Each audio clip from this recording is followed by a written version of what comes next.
Her 8-year-old son vanished in 1991, right in the middle of his birthday party. His mother had left him to play with the other guests, and when she returned, he was simply gone. Vanished without a trace. But 10 years later, at a local yard sale, she spotted something eerily familiar on a table. The afternoon sun cast long shadows across the streets of Maple Grove. It was one of those perfect September Saturdays, the kind of autumn day when the leaves were just beginning to turn, painting the suburban landscape in warm hues of amber and gold. Maple Grove, known for its neatly manicured lawns and seasonal fairs, still held that quaint, neighborly charm where folks waved to each other from their porches.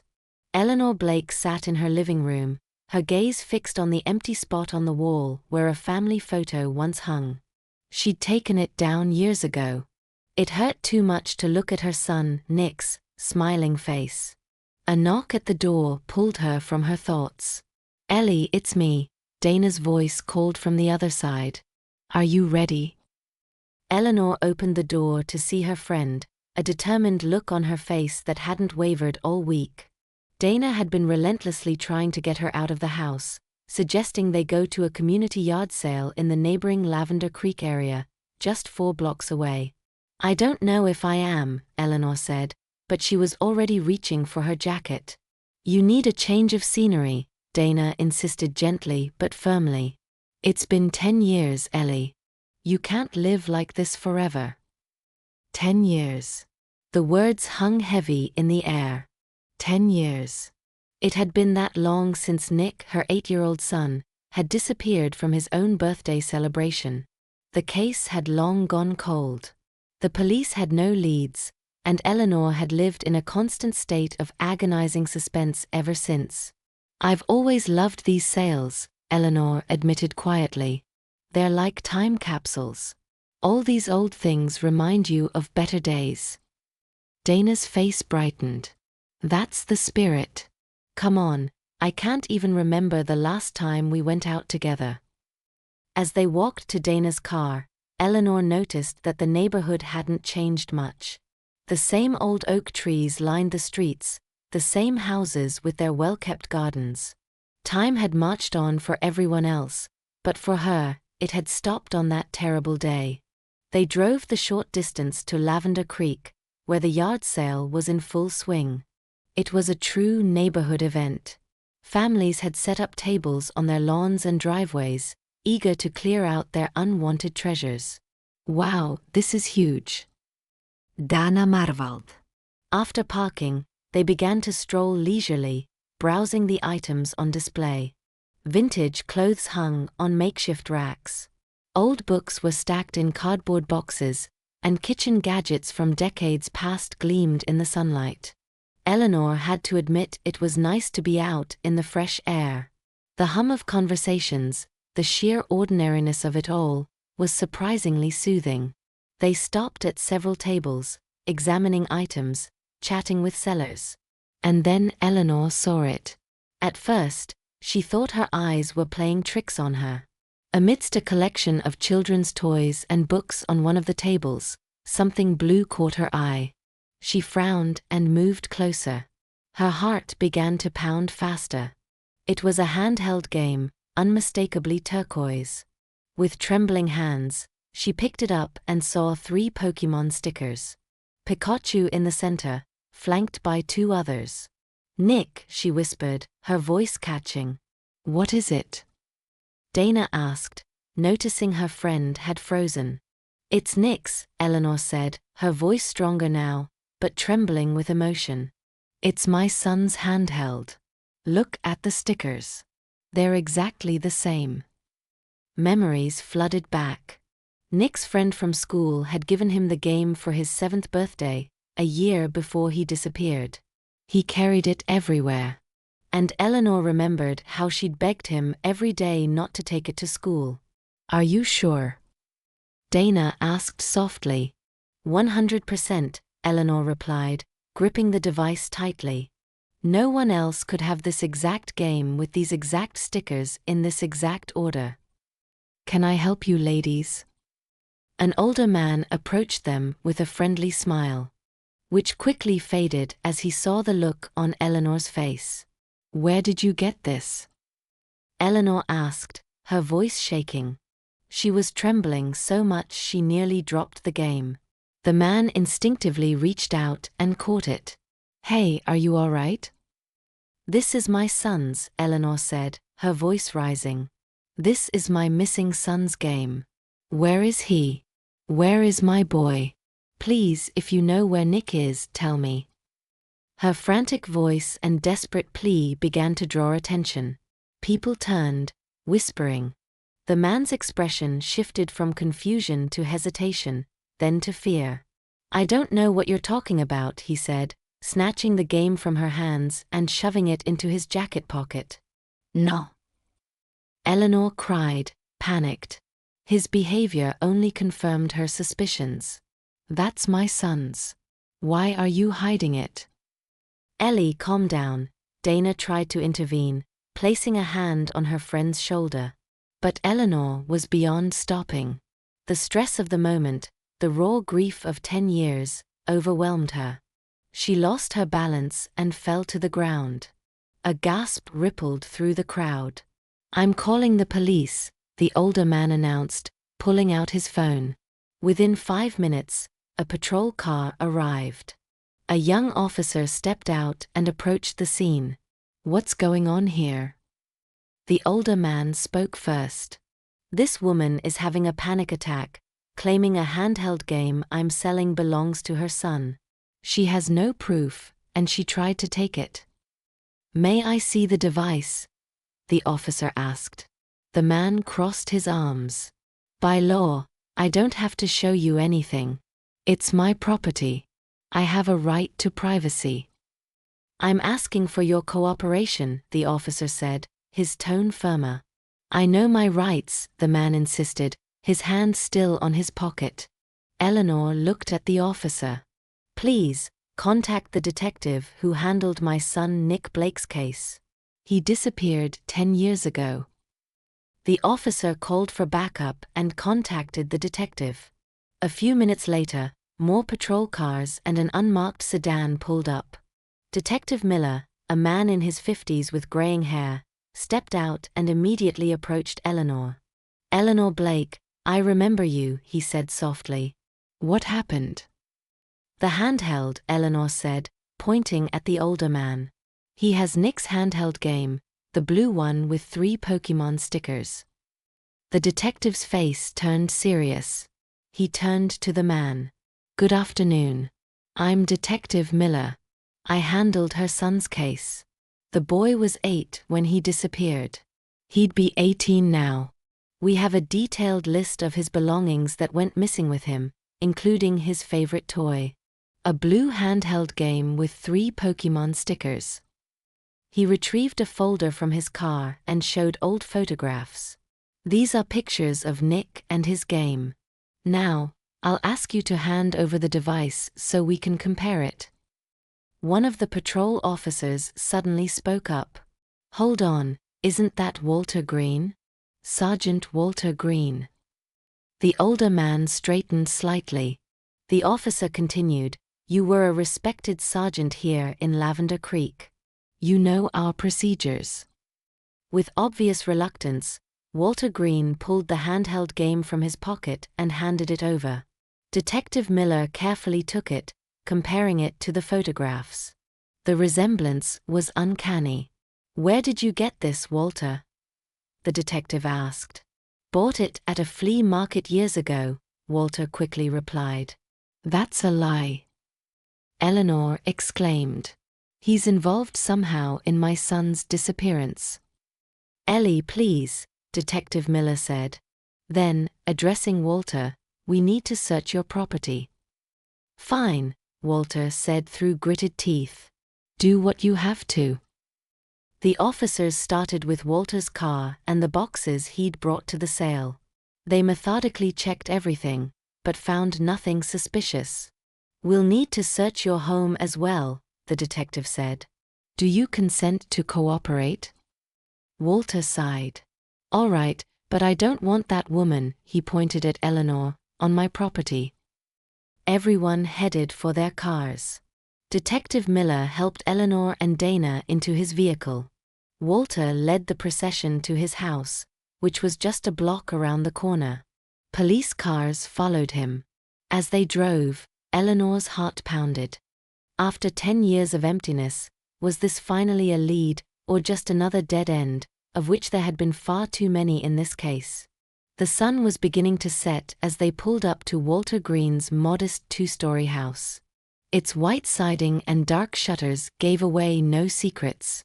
"Wait here," the detective instructed Eleanor and Dana, as the officers prepared to enter the house. Eleanor and Dana remained in the car. Through the windows, they watched as the officers methodically searched the rooms, checked closets, and examined corners, looking for any hint of a connection between this place and Nick's disappearance. "It's going to be all right," Dana whispered, squeezing Eleanor's hand. Eleanor couldn't reply. Her gaze was fixed on the house. She tracked every movement, hoping they would find something, anything, that would lead them to Nick. Minutes dragged on agonizingly. Half an hour. 45 minutes. An hour. Finally, the detective emerged from the house. His face was unreadable. "We didn't find anything," he said softly, as Eleanor rolled down her window. "No trace of the boy, neither now nor before, no evidence at all." Eleanor's heart sank. She had been so sure that the found handheld meant they were close to Nick. The detective showed her a folder with official records. Walter Green had indeed been a police sergeant, retired with honors. The patrol officer who had recognized Walter earlier approached them. "Ellie, if I may say so, Walter was a respected man in our town back in the 70s and 80s. I worked with him briefly before he retired. I can't believe he could harm a child." "But the handheld," Eleanor weakly protested, "those stickers." "We can't prove it's the exact same handheld that belonged to Nick," Detective Miller explained. "There's no DNA on it. Without concrete evidence, we can't consider Walter a suspect." They returned to the house, where Walter stood on his porch, arms crossed, with the air of an aggrieved citizen. "We'd like to keep the handheld as potential evidence," the detective said. Walter waved a hand. "Take it. I don't want it." He looked directly at Eleanor. "I was going to sell it. I would have sold it to you too, if you hadn't accused me of such terrible things." "It's my son's," Eleanor stated firmly, calmer now, but with a note of suspicion. "It's evidence. I don't need to buy what's already ours." The detective stepped between them. "Walter, when and for whom did you buy this device?" Walter hesitated. "I don't even remember. At some flea market. I bought it for he stumbled, and Eleanor caught his hesitation. "For my niece." Eleanor's eyes widened. He almost said son. She was sure of it. She looked at Detective Miller, and by his face, she knew he'd noticed it too. It helped her to keep herself from panicking again. "Ellie, would you mind coming down to the station with us to give a formal statement?" the detective asked. Eleanor nodded and turned to Dana. "I'll go with the officers alone." Dana gave her a tight hug. "Call if you need anything." Eleanor got into the police car, leaving Dana on the sidewalk.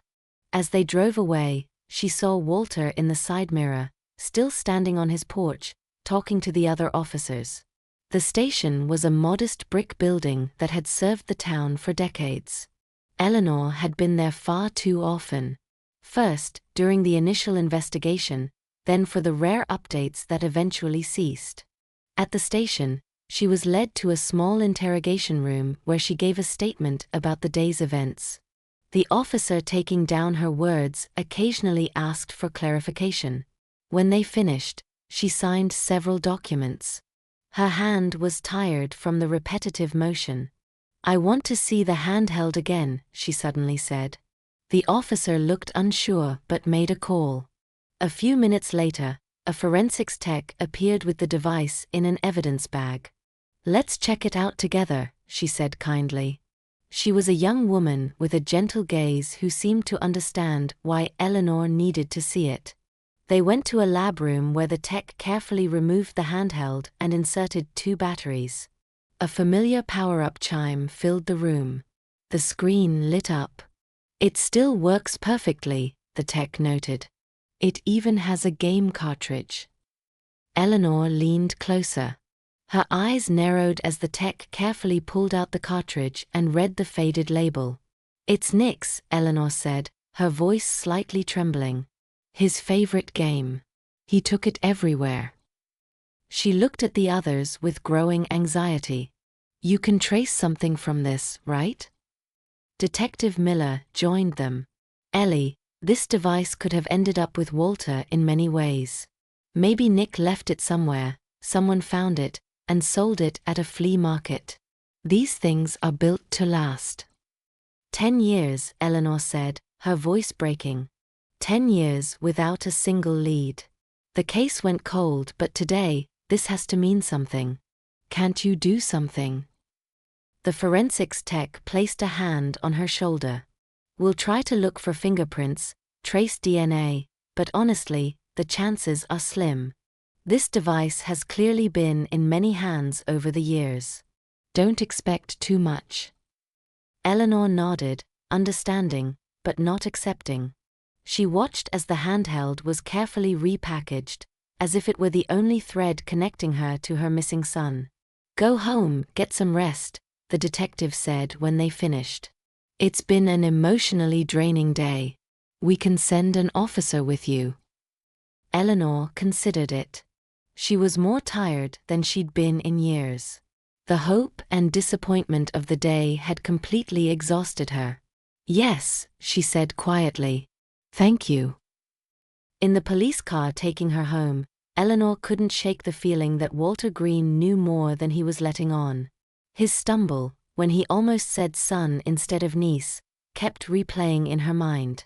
And the handheld? How could it not be Nick's? The officer accompanying her was kind, trying to distract her with conversation, but Eleanor barely heard him. Her thoughts were still at that yard sale. She was still holding that handheld, seeing those 3 Pokémon stickers Nick had so carefully applied, his tongue poking out in concentration. "We're here," the officer said, pulling up to her house. Eleanor got out, thanked him, and entered her Maple Grove home. As soon as the door closed, exhaustion hit her like a physical force. Her legs buckled, and she leaned against the wall. She made her way to the kitchen, mechanically filled the kettle, and placed it on the stove. While the water heated, she sank into a chair and covered her face with her hands. The day, which was supposed to be a quiet outing with Dana, had turned into a catastrophe. The more she thought about it, the more guilty she felt. Had she reacted too strongly? Had she caused an unnecessary scene? She imagined everyone at the yard sale watching her fall, accusing a retired police officer of terrible things. The kettle whistled. She poured the hot water over a tea bag, watching the water darken. She took a sip, barely tasting it. Her thoughts were a jumble. Unable to sit still, she picked up her phone and dialed Dana's number. "Ellie." Dana answered on the second ring. "Are you okay? How did things go at the station? Are you still at the yard sale?" Eleanor asked, ignoring her question. "Yeah, but I'm leaving soon." "Why?" "I want to go back there. I want to face that man, Walter Green." "Ellie, don't do this to yourself," Dana said, her voice filled with alarm. "Not like that," Eleanor quickly clarified. "I feel guilty. I want to apologize to him for putting him in a bad light in front of his neighbors. I shouldn't have made a scene." There was a pause on the other end. "Are you sure that's a good idea?" "Please, Dana, I need to do this." "All right," Dana sighed. "I'll come pick you up." 10 minutes later, Dana was at Eleanor's house. Eleanor got in the car, grateful for her friend's support. They drove back to Lavender Creek. The sun was lower in the sky now. Eleanor checked her watch. It was about 3 p.m. The sale was winding down. As Dana parked, they saw many sellers packing up. They headed towards the sale area, and Eleanor spotted Walter by his car. He was loading boxes into his trunk. His movements were sharp, irritated, and even from a distance, it was clear he was angry. "Are you sure you want to do this?" Dana asked again. "Yes," Eleanor said firmly, though her heart was pounding. They approached Walter. He saw them and straightened up. His face darkened. "What now?" he said sharply. "What do you want from me again?" Eleanor took a deep breath. "I came to apologize. I reacted badly this morning. I shouldn't have made a scene. I'm sorry." Walter stared at her for a long moment. His face barely softened. He clearly hadn't fully accepted the apology. "I hope my neighbors didn't think anything bad," he said coldly. "I've lived here peacefully for years. I don't need this kind of drama." "I understand," Eleanor said quietly. "I truly am sorry." Walter slammed his trunk shut. "Now, if you'll excuse me, I need to clear the rest of my table." He walked away without another word, leaving Eleanor and Dana by the car. They returned to their vehicle. "Well, you tried," Dana said softly as they got in. Before they could drive away, another bright lime green car with a distinctive design pulled up next to Walter's. A man in his 30s stepped out and approached Walter, who had returned with more boxes. "Interesting," Dana muttered. They watched as Walter roughly shoved a heavy, unsealed box toward the younger man, speaking to him with obvious irritation. The shove caused several items to tumble to the ground, trading cards and toy cars. The young man bent down, hastily gathering them back up. Dana slightly cracked open the window, and snippets of the conversation reached them. "I don't care," Walter's voice snapped. "It's not mine." A gust of wind carried more words. "Honestly, for your mother's sake, just leave." The young man shook his head, clearly agitated. He walked to his car with the box, looking upset. Eleanor and Dana exchanged glances. "What was that about?" Eleanor whispered. They continued to watch as Walter cleared the last items from his table. The young man loaded the box into his car and drove off. "Maybe that was Walter's son?" Eleanor said thoughtfully. "I heard him mention Mother Day." "I think so too," Dana agreed. "But why would he only give him that box?" Eleanor's mind raced. The box had kids' toys. Maybe they were his? And then the handheld game, too. She turned to Dana with sudden determination. "Maybe we can find something out if we talk to his son? We need to catch up to him. Follow him." "Follow him?" Dana said skeptically. "Ellie, I'm not a fan of spying. And his car's already gone." "Please," Eleanor pleaded. "I don't want this to be another dead end. If we call the police, they won't take us seriously." Dana looked at her friend's desperate face and softened. "All right," she sighed. "We'll see where he goes. Maybe we can talk to him if he's willing, but no making anyone angry or trespassing." "Good." Eleanor agreed instantly. "Thank you, Dana." Dana started the car and pulled out of the parking lot in the direction the green car had gone. It was easy to spot among the others. Dana followed cautiously, keeping a normal distance to avoid suspicion. "There." Eleanor pointed as the car's turn signal came on. They watched it pull into the parking lot of a spooky-themed store. The building was black with purple trim, and even from the road, souvenir decorations were visible in the display windows. The store was on the outskirts of Maple Grove, in a more commercial area. "Short," Dana muttered. She'd missed the turn, stuck in the wrong lane. A sharp maneuver would have disrupted traffic, and there were cars behind them. "It's okay," Eleanor said, craning her neck to keep the store in sight. Find a place to turn around. Dana drove further, found a spot for a U-turn about half a mile down, and carefully turned back. I hope he's still there, she said, as they approached the store again. But as they pulled up, the man was already exiting the store with 2 large bags, walking quickly to his car. Before Dana could even pull into the parking lot, the lime green car sharply reversed, nearly backing into them. Dana slammed on the brakes. "What the heck?" she exclaimed. "Did you see that? He just flew out without even looking." The car screeched out of the parking lot onto the main road, leaving them stunned. "Keep following?" Eleanor asked. Dana gripped the steering wheel tighter. "That was too close, but yeah, let's see where he's headed." They continued to follow, keeping a safe distance. The car drove faster, weaving through traffic, making it difficult to keep up without taking risks. Then, the sound of a train crossing filled the air. The crossing gates were lowering, and the green car sped through at the last moment. Dana stopped, blocked by the gates. "Oh no," Eleanor said in despair, as a long freight train slowly rumbled past. "This is a long one," Dana noted, tapping her fingers on the steering wheel. They waited in silence, knowing that with each passing second, the car was getting further and further away. Finally, the train cleared, and the gates rose. Dana sped across the tracks, but at a fork where the road split in 3 directions, the green car was nowhere in sight. "Which way?" Dana asked. "I don't know," Eleanor admitted. "We lost him." Dana pulled over to the shoulder. "I'm sorry, Ellie." Between the train and that fork, there was no chance. Eleanor sighed, leaning back in her seat.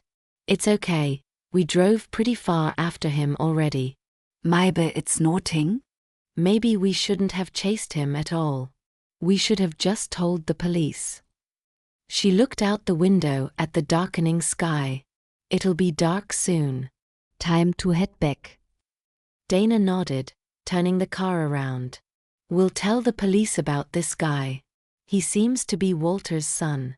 They can question him." As they drove back, passing the spooky-themed store again, Eleanor stared at it. "Maybe we should check out that store," she suddenly said. "Why?" Dana asked, surprised. "Was so important Tiere?" But then she noticed a large sale banner. Her expression softened. "You know, we could actually check it out, since we're here. We wanted to spend the day together, remember? Everything went sideways. Halloween's in 3 weeks, and my niece's birthday is coming up soon. Maybe we'll find something interesting." "Yeah," Eleanor agreed with a wistful sigh. "I used to love going to places like this with Nick." Dana pulled into the parking lot. The store's name was clearly visible on the sign, Dark Delights, a holiday emporium. They got out of the car and headed for the entrance. A young employee was smoking by the parking lot. Seeing them, he raised his cigarette in a casual greeting. "Welcome. I'll be inside in a minute to help you." Eleanor and Dana entered the store. Inside, it was unlike any store in their quiet neighborhood. Shelves were filled with Halloween costumes, from classic vampires and werewolves to elaborate monsters. Masks hung on hooks, their empty eye sockets staring at customers. "Look at this," Dana said, picking up a bottle of artificial blood. "They're really serious about the holiday here." The store was clearly a popular seasonal spot. Fog machines sat on shelves, and animatronic figures came to life as they passed, making Dana jump. "Creepy place," Eleanor remarked, though her mind was still preoccupied with why Walter's son had come here. They browsed, and Dana picked out a witch costume for her niece, made of shimmering purple fabric with silver stars. "Perfect," she said, heading for the checkout. The employee was still smoking outside. Dana placed the costume on the counter and sighed. "I'll go call him in." But the costume slid off the counter onto the cashier's workspace. Leave it, Dana said, already heading for the door. But Eleanor, always polite, decided to pick it up. She leaned over the counter and noticed an open laptop paused on a video clip. As she reached for the costume, her hand accidentally hit a key, and the video started playing. The clip was grainy, clearly shot on a low-quality webcam. It showed a dark night scene in a forest. The camera shook, moving among the trees. Then, a face sharply appeared. "What do you think?" the man asked, and the clip cut off. Eleanor frowned. Despite the poor quality, she was sure it was the same man from the Lavender Creek yard sale parking lot, the one she believed was Walter's son. The store door chimed open. Dana returned with the employee, who looked annoyed. "What were you doing?" he asked anxiously, seeing Eleanor behind the counter. "I wasn't snooping," Eleanor quickly said, straightening up. "I just wanted to pick up the costume that fell onto your desk." The employee rushed to the laptop. His face flushed. Eleanor continued, "Excuse me, but who was that man who came in here earlier? The one with the green car?" The employee's demeanor changed abruptly. He became defensive, almost aggressive. "Did you do something to my laptop?" His hand reached for the mouse to close the video, but he accidentally revealed what was behind it. Eleanor saw a Skype window with a group chat. The chat name was The Ultimate Scare Party. Her heart froze when she saw Nick's name in bold in the chat, surrounded by emojis that highlighted it. "Were you snooping?" the employee accused, slamming the laptop shut. "I can call the police." "No, you don't understand," Eleanor said hastily.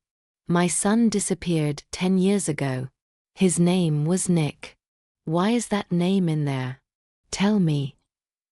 The employee scoffed. "You're crazy. What's so special about the name Nick? It's a common name. It's just a party plan." "Please," Eleanor insisted. "But when I reached for the costume, I accidentally pressed play. I saw the man in the video. It's the same man who was here." Dana stepped forward, sensing the moment. "Do you know him? The police are still looking for Eleanor's son. And this morning, we found a lead." The employee paled, his hands trembling. "What does that have to do with me? I didn't do anything. I just sell stuff." Eleanor leaned closer. "You had a video with him, and you acted like you know him. What were you talking about when you mentioned Nick?" Dana looked at Eleanor, then at the employee. "Because the evidence we found this morning suggests that this man, or someone in his family, might be connected to Nick's disappearance. Now we have a new lead. We'll have to tell the police about the video and the chat." The employee broke. "Please, I don't want trouble with the police. His name is Dennis. We were talking about a scare party. He's hosting it at a family property. The chat, it's just a party plan." He opened the laptop with trembling hands. "Look, I was only selling him costumes and props. If you don't believe me, read the chat, but please don't call the police." Eleanor and Dana leaned over the screen. The messages discussed a surprise for Nick, mentioning full visual terror and enough strobe lights for effect. There was also a meeting address. "So you have to be friends to get an invitation like that," Dana quickly noted, writing down the address. "Yes, we're friends," the employee admitted. "But I didn't know anything about a missing boy." "Thank you," Eleanor said. "I need to report this to the police." "Please, no police," the employee begged. "I'll get fired. Finding a new job isn't easy. I'm on probation for shoplifting 2 years ago. This job is part of my rehabilitation. If I lose it, I might go back to jail." Dana finished writing the address and looked at the frightened young man. "If you didn't do anything wrong, you won't have problems." Eleanor was already pulling out her phone. She dialed the precinct's number. Her hands trembled with a mix of fear and hope. "This is Eleanor Blake," she said when someone answered. "I need to report something related to my missing son's case. I found a video clip and a chat message mentioning the name Nick. There's an address where something is happening tonight." She gave all the details. The employee slumped against the counter, looking scared and defeated, while Dana stood by Eleanor as she finished the call. The police arrived in less than 15 minutes. Sirens sliced through the evening air. Several cars pulled into the Dark Delights parking lot. The employee looked extremely distressed. His face paled as he watched the officers. His hands trembled behind the counter. Detective Miller was among them, and Eleanor immediately went to him, explaining everything. As she spoke, other officers began questioning the employee. The young man answered with obvious fear, glancing at Eleanor repeatedly. "I don't know what will happen to this guy," Eleanor said to the detective, feeling a pang of pity. "He said he's on probation. But he helped us, he gave us information." Detective Miller nodded. "We'll take that into account. It seems he truly knows this Dennis, but we have no evidence that Dennis did anything wrong. We need to investigate first."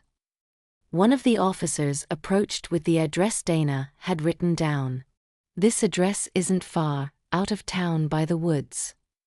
"Contact Walter Green," another officer said, walking away to make the call. "Let's go," Detective Miller said to Eleanor and Dana. "You can ride with me." They got into the detective's unmarked car and headed for the address. The radio crackled to life. "Miller," the dispatcher's voice came through. "Walter Green confirmed it's his abandoned vacation home. Old family property near Lavender Creek, hasn't been used in years, but he denies knowing his son Dennis has been there. Says he thought Dennis was living in an apartment." "Understood," Miller replied. They drove out of the suburbs onto more deserted roads.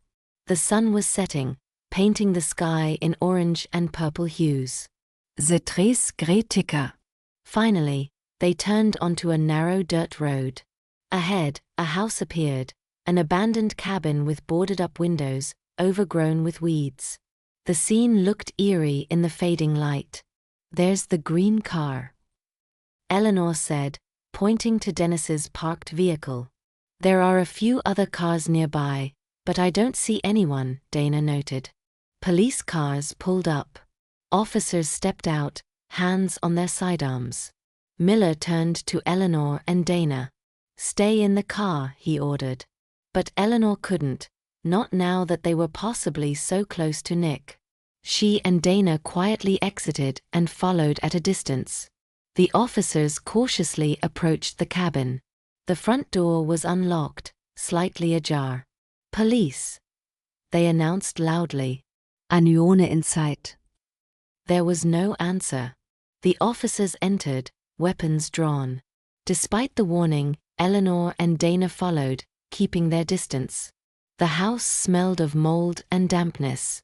Cobwebs hung from the ceiling, and the floorboards creaked underfoot. Suddenly, Eleanor heard sounds. Strange voice and laughter coming from behind the house. "Do you hear that?" she whispered to the nearest officer. He nodded and pointed towards the back of the house. Through a broken window, flickering lights were visible in the woods. "Stay here," the officer told Eleanor firmly. "You can't go any further. For your safety, and for the integrity of the case." Eleanor reluctantly stopped, watching as the officers exited through the back door and headed into the woods. The sounds grew louder. Music, laughter, shoots. Then everything abruptly changed. "Police." "Everyone put your hands up." Autoritative voice boomed. The music cut off. Cries of fear and confusion followed. The radio crackled to life. Eleanor heard calls for backup and medics. Her heart pounded. She tried to understand what was happening. Another officer appeared and led Eleanor and Dana out of the house. "For your safety, wait by the cars." They stood in the deepening twilight. Anxiety mounted. Then they saw them. 5 men were being led out of the woods in handcuffs. All were wearing realistic zombie costumes. In the dim light, they looked terrifying. The officers lined them up, reading them their rights. Among them, Eleanor recognized Dennis, the man from the yard sale. His gaze found Eleanor, and his face twisted with anger. "Who are you?" he demanded. You ruinet everything. "I'm Nick's mother," Eleanor said, stepping forward despite the officer's warnings. "And I think you kidnapped my son. We were just having some fun." Dennis spat. The officers quickly led him and the others away to the cars. Another officer approached Eleanor with a concerned face. We found a young man in the woods. He said his name is Nick, but he refuses to come out. He's extremely distressed. We need your help. Eleanor nearly collapsed. Dana caught her arm. "Go," Dana said firmly. I'll stay here. Go to your son. Eleanor followed the officer across the yard and into the woods. It wasn't far, about 50 yards. There, in the glow of the police flashlights, she saw him. A young man sat by a smoldering campfire, his head in his hands, rocking back and forth. "You're all zombies," he kept repeating in fear. "You're going to kill me. I should have stayed down there." A dark stain spread across his jeans as he panicked. He repeated these words, trembling and crying, so much so that none of the officers could bring themselves to laugh. This was true terror. Eleanor slowly approached. Maternal instinct overcame her fear. She knelt beside him and gently touched his shoulder. "Nick," she said softly, "Mommy's here. I'm your real mom." For a long moment, nothing happened. Then he slowly lifted his head. His face was streaked with tears and dirt, his gaze confused and frightened. He was sweating profusely, despite the cool evening. Eleanor gasped. Even after 10 years, even at 18 instead of 8, she recognized him instantly. The shape of his eyes, the curve of his nose, the way his hair fell across his forehead. It was her Nick. "It looks like he's under the influence of a hallucinogen," the officer said quietly. "His pupils are dilated. He's scared and disoriented." Eleanor saw how much Nick was trembling. She took his hand, soothing him. "We're going to help you," she said softly. "You're safe." No. Nick recoiled. "I'm not leaving. What if there are zombies out there? It's the end of the world. People are dying. They're taking them for experiments." Eleanor's heart broke. What had they done to her boy? "Nick, listen to me," she said firmly but lovingly. "There are no zombies. There never were. The end of the world is a made-up story. Everything Dennis told you is a lie. You were drugged." With infinite patience and the help of the officers, they slowly got Nick to his feet. He clung to Eleanor, still glancing around in fear, expecting monsters to emerge from the shadows. He was carefully led through the house. Outside, an ambulance waited. Eleanor noticed that the cars with Dennis and the others had already left. Paramedics approached gently, speaking in calm voices, and led Nick to the ambulance. Inside, Eleanor sat beside him, never letting go of his hand. An officer stayed with them while the medics examined Nick. "He's definitely under the influence," a paramedic confirmed. "We need to take him to the hospital to identify the substance and treat him." At the word hospital, Nick tensed up. "No hospital. They'll transform me. They'll experiment." "Hush," his mother soothed, stroking his head as she had when he was a little boy. "No one will hurt you. The doctors want to help." The paramedic looked at Eleanor. "We'll need to give him a sedative for transport. Do you consent?" Eleanor nodded. The paramedics administered a mild sedative, and soon Nick's eyes began to droop. His body relaxed. Detective Miller appeared at the ambulance doors. "Ellie, go with him to the hospital. My team will stay here to collect evidence. We're expecting Walter Green." "I want to talk to that man," Eleanor said, torn between her desire for answers and her need to be with her son. "I know," the detective said softly, "but your son needs you right now. You can talk to Walter later."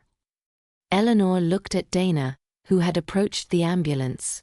Her friend nodded in agreement with the detective. "All right," Eleanor said, then turned to Dana.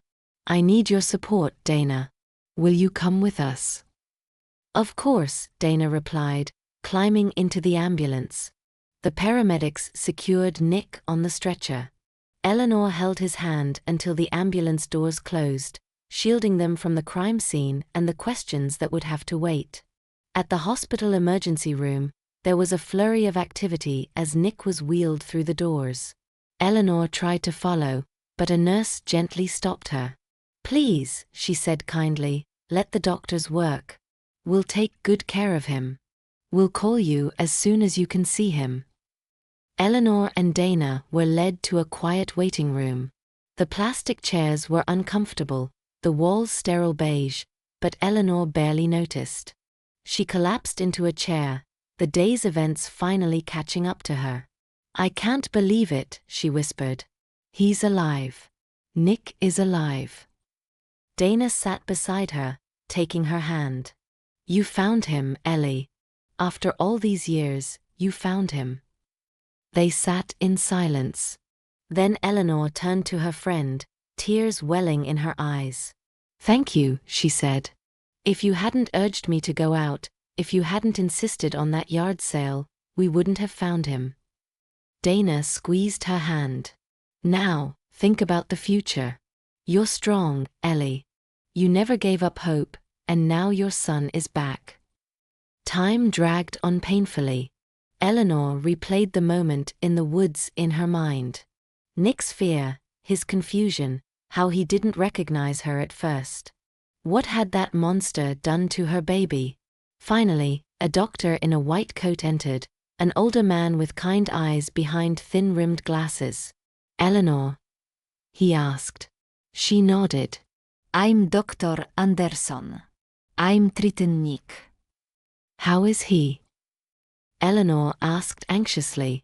"Nick was given a hallucinogen," Dr. Anderson explained. "This type enhances perception, makes everything seem real. That explains his extreme distress and paranoia. The good news is, there are no signs of physical abuse." "Thank you," Eleanor breathed. "But there are signs of malnutrition," the doctor continued. "That's treatable. We've moved him to a private room, but he's still resting while the drug leaves his system." "Can I see him?" Eleanor asked. "Soon," the doctor promised. "Let's give him a little more time." The doctor left, and soon Detective Miller appeared with another officer. His face was serious, but not stern. "Eleanor, can we talk alone? There's a consultation room." They went into a small room with a round table. The detective pulled out a notepad. "We've learned a lot," he began. "Walter's son, Dennis, did all of this to Nick. We questioned him, and he answered readily, though his perspective on things is distorted." Eleanor leaned forward, eagerly awaiting answers. "Dennis said he was proud of taking Nick 10 years ago," the detective continued. "That was on Nick's 8th birthday." "Yes," Eleanor confirmed, her voice trembling. "It was the biggest party I ever threw him.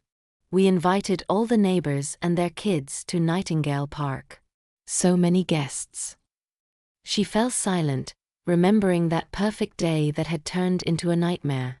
"Dennis openly admitted that he considered Nick his younger brother from another life," Detective Miller said. "He claimed he loved him in his own way, didn't want to harm him, but also had no intention of returning him." "How did he take him?" Eleanor asked, unsure if she truly wanted to know. Dennis was 21 at the time. He approached Nick, pretending to be a cool older friend. invited him to play a spy game in the woods. Nick, being curious and eager for older friends, went with him. Dennis drugged him with allergy medication from his father's medicine cabinet and discreetly carried him out through the back of the park. Nick always wanted a father or a brother, Eleanor said quietly. His dad left before he was born.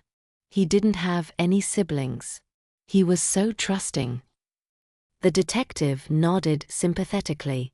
For 10 years, Dennis kept Nick locked in the basement of that abandoned house his father owned but never sold, on the outskirts of Lavender Creek. He homeschooled him and created fake documents. A basement? Eleanor whispered in horror. Dennis told Nick that his mother and everyone from the party had died, eaten by zombies. He presented himself as Nick's protector, hiding him from the zombies. He fed him an apocalyptic narrative that humanity was dying out, and only small groups of survivors remained. The boy believed him completely.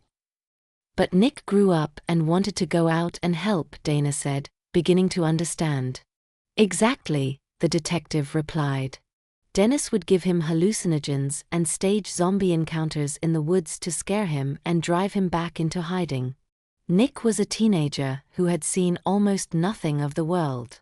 Dennis invited his friends to these scare parties, and they thought it was just a Halloween event. None of them knew Nick was Dennis's prisoner. They just thought they were messing with some neighborhood kid. That's so sickening, his mother said. Tears streamed down her face.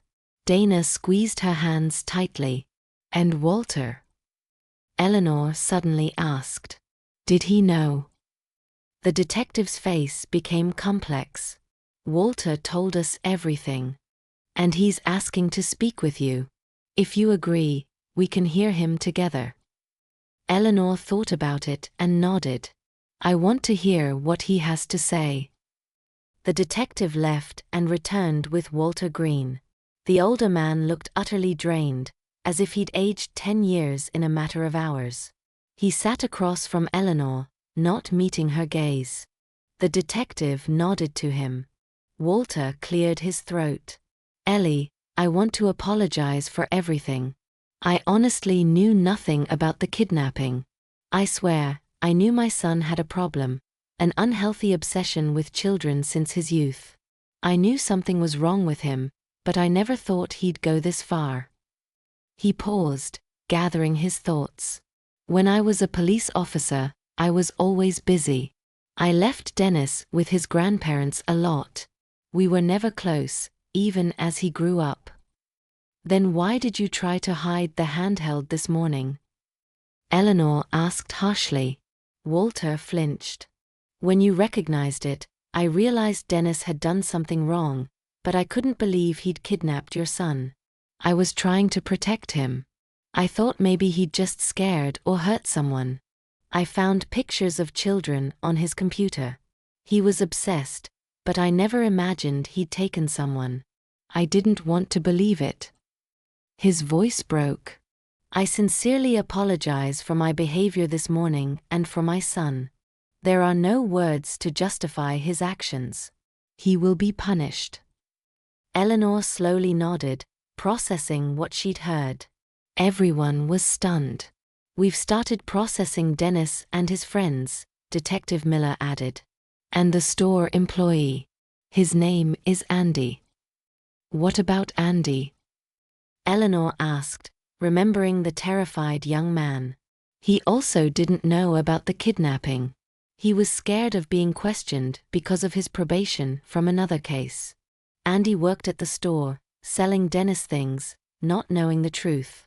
Dennis invited him to the party, but Andy didn't go. He was helping Dennis with the spooky decorations, thinking it was part of his job. A knock came at the door. Dr. Anderson entered with a gentle smile. Eleanor, Nick is awake and wants to see his mom. Eleanor jumped up, nearly overturning her chair. She followed the doctor through the hospital corridors. Her heart pounded. Nick's room was dimly lit, the curtains drawn. He sat on the bed, looking small and lost despite being 18. When Eleanor entered, he looked at her uncertainly. "Nick," she said softly, approaching him slowly. He studied her face. You said you're my mom." Eleanor nodded, tears streaming down her face. "Yes, sweetie, I'm your mom." "I barely remember," Nick admitted. "I was little when Dennis took me, but I remember your voice. You used to sing to me, and your voice would calm me when I was scared." "That's right," Eleanor said, sitting on the edge of the bed. "I sang you lullabies every night." Nick was still agitated. His gaze darted towards the door and windows. "But the zombies. Dennis said the world ended. He said you were eaten by zombies." "Oh, honey," Eleanor said, taking his hand. "That was all made up. There are no zombies. The world didn't end. I've been looking for you every day for these past 10 years. You're safe now." Dr. Anderson spoke from the doorway. "Nick will need a therapist. The psychological trauma is severe, but we are hopeful for his recovery." Eleanor didn't take her eyes off her son. "I'll be with you every step of the way," she promised. "We have so much to catch up on." Nick squeezed her hand tentatively. "I want to believe you. I want to believe this nightmare is over." "It's over," Eleanor assured him. "You're home." As she hugged her son for the first time in 10 years, Eleanor thought about the journey that had brought them here. A mother's love had never faded, never given up. Through 10 years of darkness, she had held on to hope, and now, that relentless love had brought her son back to her. Nick clung to her, still fragile, still scared, but beginning to trust. There was a long, difficult road ahead, but they would face it together. Mother and son, reunited.